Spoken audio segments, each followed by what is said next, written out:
So think about this. There was one night when Tim said he was going, and we were concerned. I called John Calipari to get recruiting advice from because I thought, who better to Yeah. ask than John? And I remember calling the night that Tim left, and I said, "Hey, we got Duncan. We got Duncan." He said, "Did he sign?" I said, "No, he's going back. He's going to talk to back to San Antonio."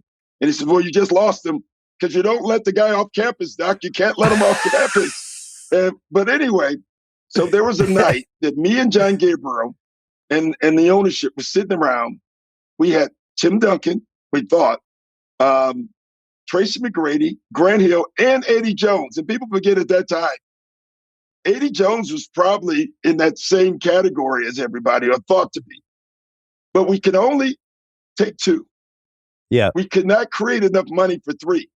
That's so funny because now as the years pass, I always thought it was the three together, but it's like becomes telephone where you remember it wrong. Yeah. So we were panicked. Like, what would have happened if Tim hadn't decided to come? We'd clearly taken him, right? Yeah. Tim. So if it's like a draft, Tim's number one. Tim's number one.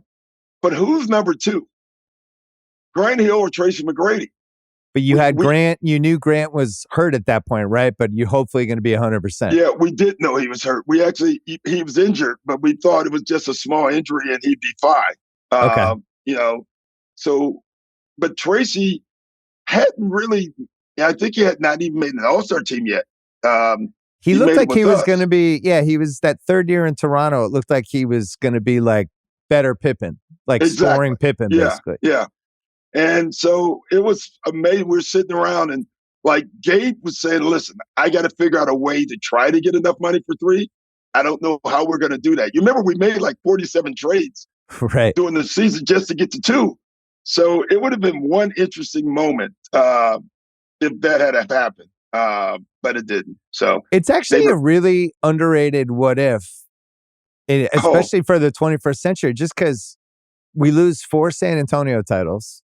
Yeah, we don't get Duncan, Manu, and Tony together. We don't get that last 2013-14. I mean, maybe he goes back after 5 years. I don't know, but I always felt like Orlando's inability to land big guys compared to Miami when they both have the same state taxes thing, right? I know Miami's a little better. Yeah, we did it. I mean, when I was there, if I could, everywhere I've been, I've had very good success. I go to Boston, we get the free agents.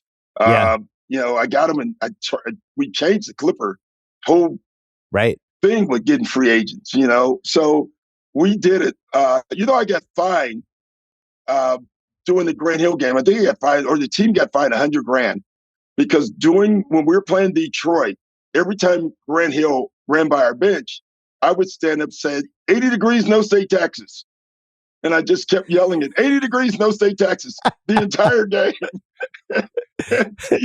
Detroit files a complaint.